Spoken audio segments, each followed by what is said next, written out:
From Words to Pictures, The Alchemy of Adaptations with Mr. Vikas Swarup, author and former diplomat.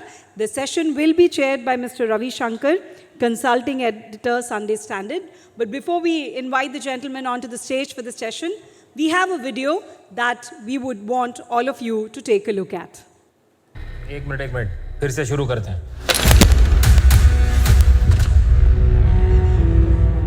Vicky राय को किसने मारा है कोई नहीं जानता। मेरे बेटे की हत्या की जांच के लिए सीबीआई इंक्वायरी बैठाई जाए। सूरज यादव। सुधा भारद्वाज। विकी राय मर्डर केस हर्ट है। Welcome to Who Wants to Be a Millionaire?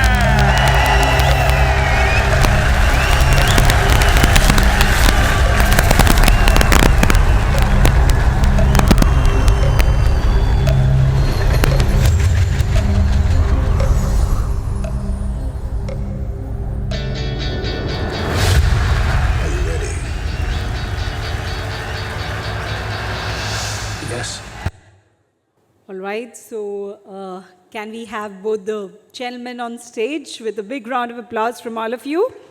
Ambassador Vikas Swarup joined the Indian Forest Service in 1986, retired from government service after a 35-year career in the IFS, an acclaimed novelist whose work have been translated into 47 international languages. His first book, Q&A, was published in 2005, won several awards, including the Book Prize of South Africa, the Prix Grand Public at the 2007 Paris Book Fair. It was filmed as the multiple Oscar-winning Slumdog Millionaire by Danny Boyle. His second book, Sixth Suspect, was converted into a 9-part web series directed by Tigmanshu Dhulia, which premiered on Disney Hotstar and Hulu in February 2022 and became the most watched Hotstar special ever. His third novel, The Accidental Apprentice, is also being adapted for the screen, and his latest novel, The Girl with 7 Lives, was released in India by Simon & Schuster in July 2024 to excellent reviews. So I'll request Mr. Ravi Shankar to now take this session forward. Hi, back again. I don't think Mr. Swarup needs any introduction whatsoever. He's a millionaire, but certainly not a slumdog. Kidding. The first question, obviously, people would ask is about Slumdog Millionaire. I shall defer that. I shall get back to your experience as a diplomat, as a bureaucrat. There have been other writers as well from the bureaucracy. I didn't even know Charles Dickens was a civil servant or Keats was a civil servant. Or, of course, you have Madhavan, you have Upamanyu. What I want to ask you is that your experience in the civil services, I don't see much of an overlap in your writing. Yep. Well, I was a diplomat for 35 years, but there's nothing diplomatic about my novels. So, because the reason is, when you are writing a novel, you have to be true to the characters you are creating.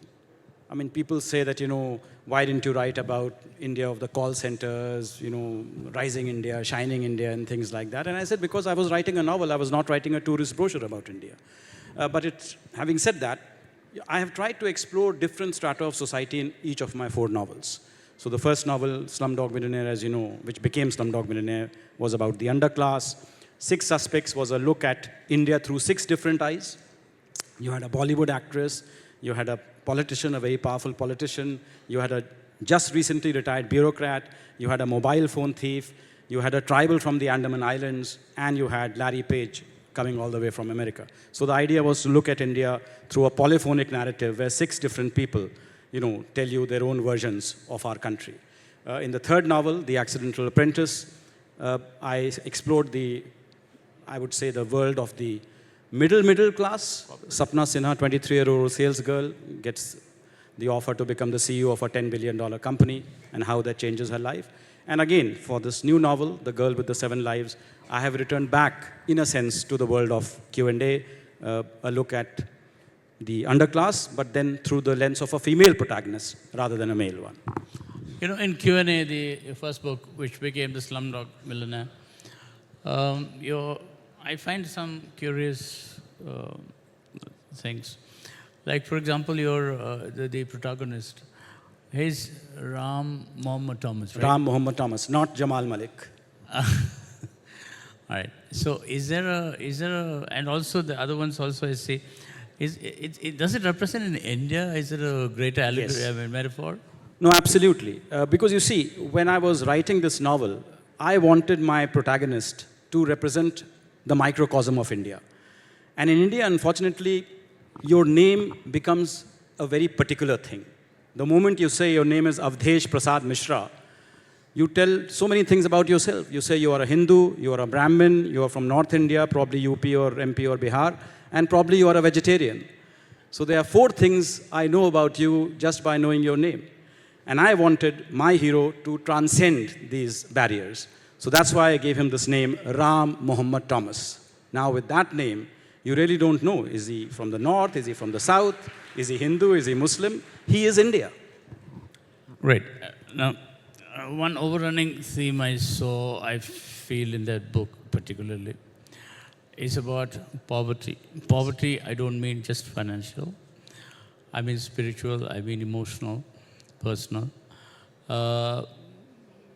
Rahim the protagonist, he's denied of his right, of the money, of his prize, or they try to deny it. I forget the name of the boy who is a prostitute's son, and he keeps saying, "Mummy." He's deprived of his mother. You're talking about the film or the book? The Q&A. Okay. The book. Then you have the woman, Meena Yes, Kumari. the boy was Shankar. Shankar, yeah. Yes. And then you have Meena Kumari, who's not... What was her name? yeah, the one who was made on... it's loosely. The actress, yes. Yeah, and of she... yesteryear's actress. Yeah, and she wants to be beautiful. Tragedy queen. Correct. And she wants to be beautiful. She wants to be beautiful, but tragically she's found when her body is ugliest, right? So there is a theme of tragic deprivation, and and the characters or human beings desire to overcome it. It's a very unusual way of looking at somebody who has traveled in circles which are far away from this. Yes. But you see, those are the kinds of lives that interest me more. At my Delhi launch with Veer Sangvi, the Norwegian ambassador was there. And I couldn't resist asking her, I said, "Ambassador, in your country, you don't have poverty, you don't have slums. How many stories can you have of love, marriage, and divorce? But in India, you know, because we are a nation of 1.4 billion people, and because we have people living at what I call the ground zero of human survival, their stories are much more compelling. I mean, should I marry Diana or should I marry Rita is one story, and will I live tomorrow or will I die tomorrow is another story. The stakes are that much higher. And that's why, as a novelist, those kinds of stories interest me much more. You know, exploring the world of the underclass, their hopes and aspirations. And in a way, trying to give voice to the voiceless. See, the life of a diplomat, just because you were in the IFS doesn't mean that you do not kind of know what is happening in the other areas of the bureaucracy. I mean, you have batchmates, it's true. A running theme I find in all your 3 books, I haven't read the other 2, except that the 6 Suspects, I am familiar with the situation because I know some of the characters involved in it in real life, knew or whatever. There's an element of corruption, you know, which is in the in the police or in politics, which is a running theme if you look at all the 3 books in terms of plots. Is it? It's beyond a comment of what is actually happening in the situation. Is it also any directional instances you have faced? No, as I said, having been in the Indian Foreign Service, I was largely away from the corruption and the sordidness. So it was not that. But again, for me, I have to be true to the characters I am creating. And if those characters, you know, are navigating a life which is a difficult life, then they have to pass through, you know, some of the checkposts, as we might call them. You know, there's bribery, there is corruption, there is crime. But more than that, I think the overarching theme, I would say, is not crime and corruption. It's really the hierarchy and the exploitation of the weak by the strong. I think that would be, in my sense. And that is, I know, but the exploitation of the weak by the strong, especially in India or the third world countries, is strongly aligned with officialdom. I mean, especially with the police and this thing. Anyway, you know, when you write a book, sometimes people see it in the mind. You know, sometimes when you're really into the narrative, you visually imagine practically without helping it How much, when you're translating your writing into cinematography, obviously it came out very well because they're very graphic, the description. So did you actually start seeing them in your mind as?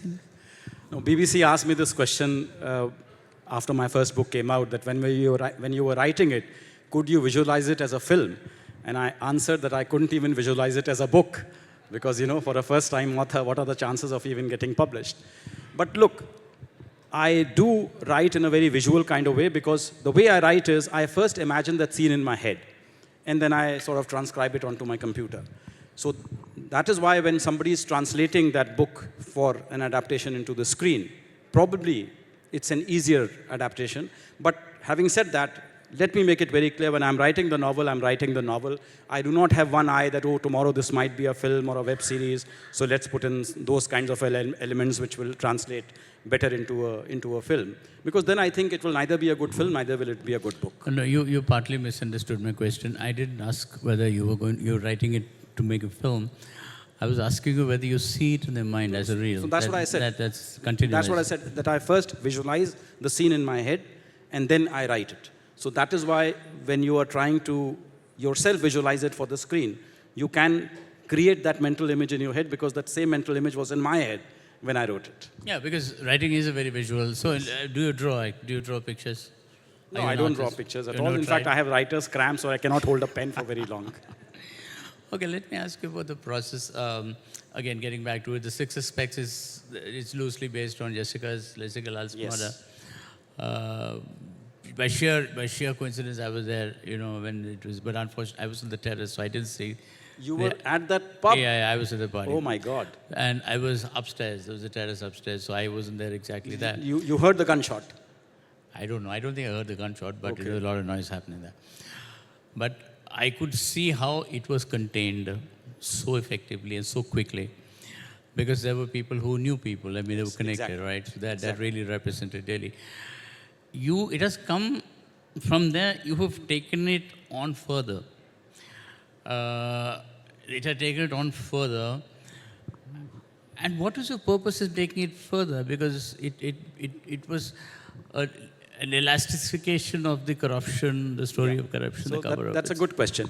But you see, many people have confused that novel as being about the Jessica Lal case. No. This novel is really about, looking at India, it's a polyphonic narrative in which one of the central characters is a chap called Vicky Rai. Now, Vicky Rai is the playboy son of the Home Minister of Uttar Pradesh. When he was 17 years old, his father gifted him a BMW. He took it out for a spin, and while coming back, mowed down 6 homeless people who were sleeping on the pavement. This has nothing to do with the Jessica Lal case, as you can see. When he was 20 years old, he goes to a wildlife sanctuary in Rajasthan and shoots dead 2 black bucks. Again, nothing to do with Jessica Lal case. And when he was 25 years old, he decides to have his birthday party at this pub. At 2 a.m., staggers to the bar, asks for a drink. The bartender, who's this girl, says, sorry, the bar is now closed. He takes out his gun and he shoots her dead. All this happens in the first 10 pages of the novel. So the rest of the novel is really about, so in all these 3 cases, he has been exonerated because his father is a powerful politician and nothing can happen to him. So when he is finally arrested for the murder of this bartender, Ruby Gill in my book, not Jessica Lal, when he's exonerated, he holds a big party at his farmhouse with 300, 400 guests, and somebody shoots him dead at that party when the lights have gone out. So the rest of the novel is really about these 6 suspects, because these 6 people are arrested at the party with guns in their possession. And the police are now going to match the ballistics report with the guns and find out which one of them is the murderer. So the Jessica Lal, the Black Bucks case, the BMW case, all form just the backdrop of the character of Vicky Rai, which is over in the first 10 pages of the novel. The rest of the novel is really the backstories of these 6 people. Why were they at the farmhouse? Why did they have a gun with them? Which one of them is the murderer? No, right. That was a takeoff point because, I mean, it's like... Yes, it was just a takeoff point. Yeah, see, it's like a Jungian kind of a collective subconscious thing because things which have happened in your mind suddenly start kind of, falling like a jigsaw puzzle and then Because, kind of in becomes a pattern. way, Yeah. I try to capture the zeitgeist of the times. Exactly. And It the is zeitgeist, Jessica Lal that's what it's case was talking very much part of the Indian zeitgeist at that time when I wrote it in 2008. So let me go back to a basic question. What is the process of your writing? What is the process of his writing? Can you lead us Yes. through that? So the process of my writing is an idea gets into my head. How that idea gets into the head is always a very mysterious process. You as a writer yourself would probably not be able to say when exactly, at what particular moment the idea came into your head. Or you might, I don't know, I can't. So once an idea has entered my head, then I start developing that idea in my head itself. So it remains in my head for about maybe 5 to 6 months, where I'm working out the character arcs. That, okay, the basic idea is that there's this girl, 23-year-old, who goes to the Hanuman temple in Connaught Place, and there she meets an elderly billionaire who says, I want to make you the CEO of my $10 billion company. Now what happens after that? Where will she go? What is the game afoot here? Once I have done that, then I start my research. Because for me, the most important thing is the research. Yeah. My characters are fictional, but the background against which they are operating is a very real. I mean, they are Indian cities or Indian, known places, etc. So I have to ensure that the backdrop is authentic. And that's when I do the research. And once the research is over, once the character arcs are fully fleshed out, that is when I sit down to write. And that is why what often gets published is just my first draft. Because by then, the thing is fully formed in my head. As a writer, in the process, sometimes what happens to me when I'm writing, and I'm quite chugging along quite happily, according to the plot I have in my head, and suddenly somebody else pops up. Yes. Absolutely no clue was there, and suddenly the entire kind of story takes on. Did it happen to you in any of your books? No, it does not happen with my books for the simple reason that all my books are very well structured because there is a payoff at the end. There is a surprise at the end, a surprise revelation, or in the case of 6 Suspects, who the murderer is. So then I have to embed that surprise very carefully so that the reader reads it but is not able to guess it. And that's why the reader gets a surprise at the end of the day. And for you to do that, you have to embed it very, very carefully. You cannot do a stream of consciousness writing, then let's go with the flow, and then suddenly you create something out of thin air. The reader will not be surprised. So because, as I said, my aim is to surprise the reader at the end, I have to plot it very carefully and structure it very that's a very structured mind. Yes. Because sometimes characters evolve as But they yes, go along. I mean, look, 100% of the plot is never in any writer's head. Right. It cannot be. You have maybe 50, 60% of the plot. The rest 40% develops in the process of writing. And then suddenly, side characters develop. The trajectory of some characters change. I think that is what is very important. Who was mentioning, I think, Megha was mentioning that, the characters become people and they start talking to you. And that's really what happens with me, that writer's block for me is not that I don't have any ideas at all, but that my characters are refusing to do my bidding. They are saying, sorry, I cannot do this because now I've become a real person, and this is not the way I would be behaving. And that's when you have to take a step back and say, maybe you took a wrong turn somewhere, and you have to rectify that. That's a very interesting definition of a writer's block. I want to ask you something which could be termed as a psychological question. You have had an illustrious career, diplomat, representing the country in various other countries, forums, etc., and ultimately retiring as the Foreign Secretary of India. Not Foreign Secretary, Secretary West. Okay. It said Foreign Secretary. I don't know, for some reason, this is on Google, and I've had a huge problem because I attended a function in which it was emblazoned former Foreign Secretary of India, and I had to sit in such a way that is not visible. Let's put it that OLF has promoted you for the time being from my side. Okay, in retrospect. For someone who has rarely moved in the slumdog millionaire circles, or, the 4 Suspects, or even the morbid corporate, planning and this thing of the Accidental apprentice. How is it that you're drawn to so much of the dark side, so much of the dirty side? And for someone who has presumably had no exposure to that. No, because as I said, those are the kinds of stories that interest me more. The dark side. That's why I'm asking you why. I don't know, because for a novelist, again, I think the kind of tension that you can create in those kinds of worlds is obviously much more than you would have in a totally lit up world. A dark world obviously is much more mysterious. Apologies, I'm going to push you more on this. There's a school of thought, especially some of those Nietzschean schools of thought, which looks at the man's dark side. Are you drawn to the dark side as a writer? No, not me personally. No, as a writer, I presume. As a writer, yes, certainly I'm drawn to the dark side because I think a lot of stuff happens in the dark that that we need to shine a light on. Because what's already in the light is already seen. But what is in the dark needs to be seen. And that is why exploring the dark is much more interesting than being in the light. So how does it feel to be a solitary traveler through the dark minds of people, through the dark, even the dark imaginations of people? You're presuming in your imagination the imagination of others, which is what makes up the narrative. So in a way, you're actually living that, right? But you see, yes, I mean, writing is a solitary task, as you would know very well. You're a poet, you're a writer yourself, so it's a solitary task. You lock yourself in a room, you invent a world in your head, and then you write from that perspective. But for me, because I'm writing about stuff and about people that I have not know myself, for me, the trick is the quality of empathy, that you have to just put yourself in the mind of that particular person. For the latest novel, for instance, I am imagining the world from a 25-year-old woman's perspective. And as a man, I look at the world in a very different way from a woman. When I'm traveling in a bus, I'm not mindful about my personal space. When I'm walking in a dark, deserted street at night at 11 o'clock at night, I'm not looking over my shoulder, but a woman would be.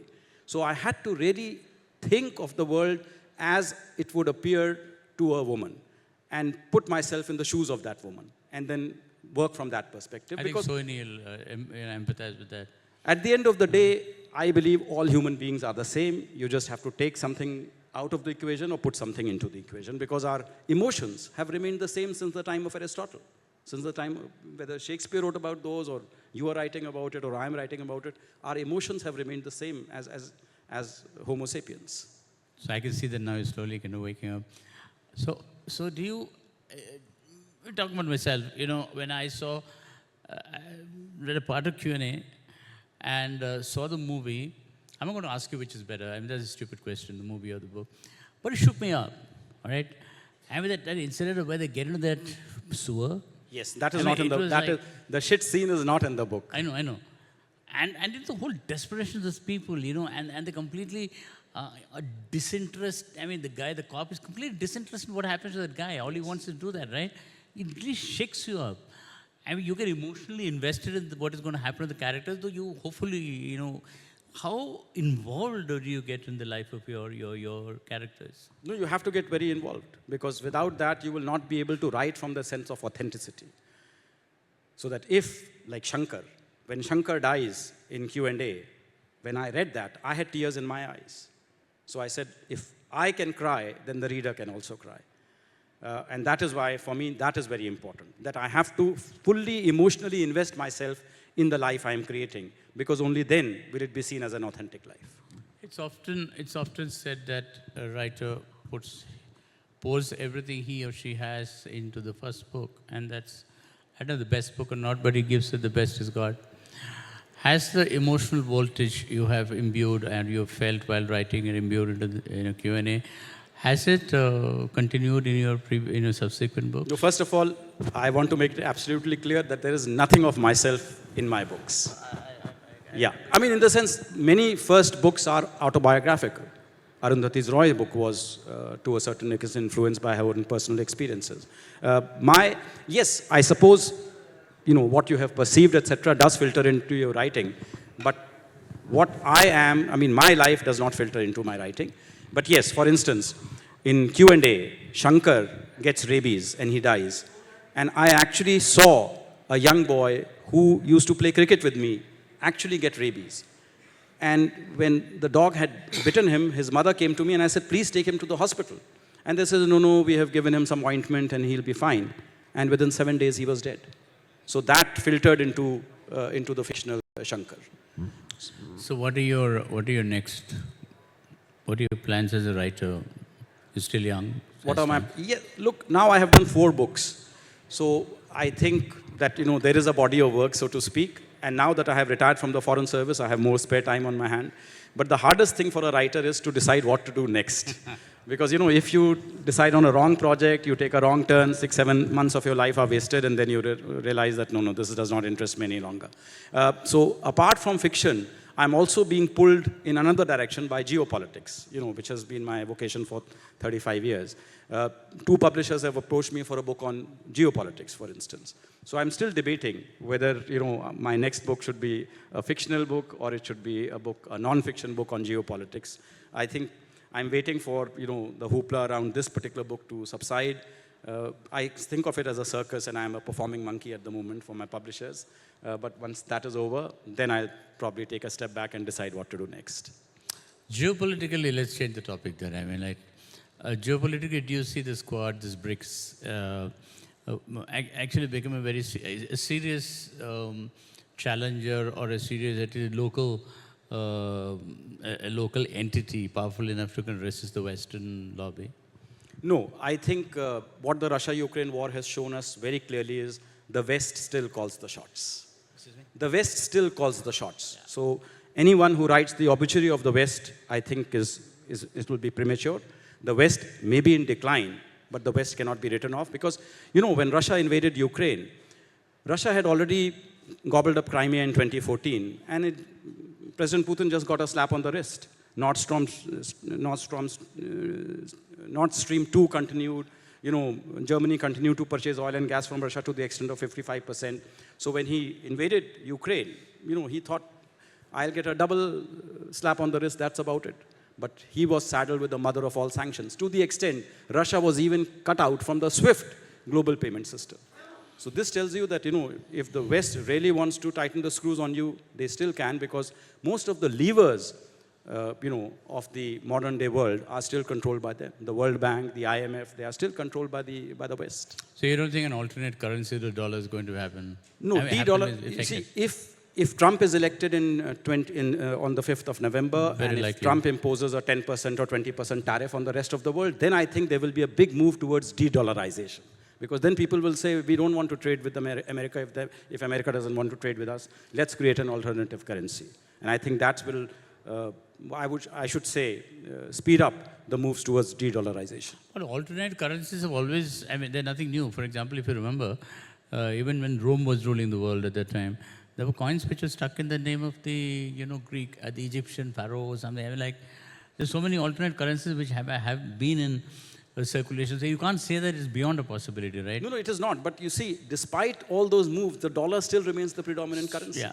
And because the US still remains the predominant economy in the world. So where does it leave China? So to the extent, yes, that if the American dominance goes down, then of course the dollar's importance will also go down. So I think the two are inextricably linked. So apart from the dependence on the dollar, you talk about the West still being powerful. I agree with you. But if you look at what's happening in Hungary or Erdogan's moves, there seems to be a move to weaken the NATO as NATO is. Yes. So if NATO weakens and Trump turns... But you see, NATO had already weakened the Russian invasion of Ukraine. President Macron called it brain dead. True. So what the Russian invasion of Ukraine did was, it revitalized NATO. And 2 historically neutral countries, Sweden and Finland, which had not joined the NATO, they decided to join NATO because they had an existence threat from an expansionist Russia. Finland. Yeah. Sorry, Sweden and Finland. That's what I'm saying. Yeah, exactly. So let's look at a hypothetical scenario again, geopolitically speaking. I'm sorry, we completely deviated from the literary line of thought. Was this a buy one get one free kind of a thing? Buy one get 3 free wasn't a bad idea. No, again, getting back to just a hypothetical question. Let's imagine the NATO is already weak. Trump takes America back to the Roosevelt isolationist kind of thing. Yes. Where does India figure in then vis-a-vis China then? Look, I think India will always be an important pole of the multipolar order for the sheer reason that, we represent 1/6 of humanity, and now we have a lot of emerging strengths in a whole lot of areas. We are the pharmacy of the world. During the COVID-19 pandemic, we supplied 235 million vaccines to 98 countries. That cemented our credentials. We are at the cutting edge of IT, biotechnology, nanotechnology. So I think we are getting there, and we are already the 5th largest economy. So India cannot be ignored. But certainly, where China has reached is, a qualitatively different thing. Our economy is just about 4 trillion. Their economy is already 17 trillion. And look at their per capita. Their per capita is much higher than ours. So on the development journey, China has definitely outstripped us, but we can get there because the one thing going for us is the demographic dividend. China now has an aging population, but India, our median age is still only 29. So we will not age till about 2055. So hopefully we will grow rich before we grow old. Yeah, if you read Friedman's 100 years, the next 100 years, I think came out maybe 100 years ago, he positions India vis-a-vis China as the ultimate end game of the 21st century. Do you really see it happening? Are we ready for it? Are we in place for it? Do we have anything? Of China ruling the world? No, not China ruling the world. That India and China will be the eventual, But that's a fact, because you see, the center of economic gravity has already shifted decisively from the Atlantic to the Asia Pacific. And in the Asia Pacific, the two largest economies will be China and India. In fact, the third largest economy will be Indonesia. So that will be the order of the world in probably 2050 or 2060 or so. Okay, now this is buy one, get three free. Going by your original predilection, I'm getting back to it. Do I see a future Le Carre kind of a thing, an international thriller, Yes. a geopolitical... See, I was right. Look, I don't rule it out, because many people have asked me that as a diplomat, who has served in 4 continents, why don't you write a spy novel, starting off in Kolkata, ending in Caracas and things like that. And that does interest me, but not to the extent of, ignoring what was happening in my own country, because for me the inspiration really has come from everyday life in India. But having said that, I don't rule it out. For me, fiction writing is like the Windows advertisement. Where do you want to go today? You can go wherever you want. And if that catches my fancy, then I'll go there. I wouldn't rule out a new Indian Le Carre, the new one and only Indian Le Carre, in the next kind of, couple of years. You seem to be eminently suited for to write an international spy thriller. Yeah, maybe a spy thriller that starts at the Odisha Literary Festival and somebody gets murdered. See, we already have the plot in time. So this has been a really fascinating kind of discussion. So what is your, apart from your geopolitical things, what are your personal interests which contribute to writing a book? My personal? What are your personal interests? Do you like to travel? Do you like to kind of, Yes, of course. I love travel. I love especially traveling to new places. Because I always find that when I have been to a place where I have already been before, the sense of curiosity is gone. You go to Paris the 3rd time, you don't even want to see the Eiffel Tower because you've been there, done that. But I went to Estonia, and I was totally fascinated by Old Town Tallinn because I had never been there. And, I spent the 3 days that I was there, I was just spending it, traversing those little medieval streets with cobblestones and things like that. So I love travel, of course. Travel is a great thing. And I also unwind with, a good film, music, sports. Yeah, I was reading about the tourist as an outsider concept, but the traveler is an insider. So you have been an insider in international, let's say, international existence. As a diplomat, you must have had your private moments where you could immerse yourself into the culture Yes, you see, a good diplomat is one who immerses himself in the culture and society of that particular country. Because only then doors will open up for you which otherwise remain closed. In my first posting in Turkey, I had an assistant who said, this posting is a prison for me. I said, why? He says, I don't speak the language, I don't like their food, I don't have any friends. And he was actually marking an X on the calendar, like I was waiting for my prison sentence to end. And I thought that is such a waste of a posting, because the great thing about the foreign service is it allows you to explore the very DNA of societies, get a much deeper understanding of a country and a culture than you would as a tourist who visits for 7 days or 10 days. But you have to make an effort to find that essence. If you don't, then you'll also just remain a tourist. Thank you, sir. It's a fascinating discussion. I can see the elegant Thank you. Tiwari, being there. Thank you. Thank you so much for this session. I'll once again request Mr. Prabhu Chawla, the editorial director of the New Indian Express, to join us on stage and do the honors to present a memento to Mr. Swarup as a token of appreciation from our side. What a wonderful session this was.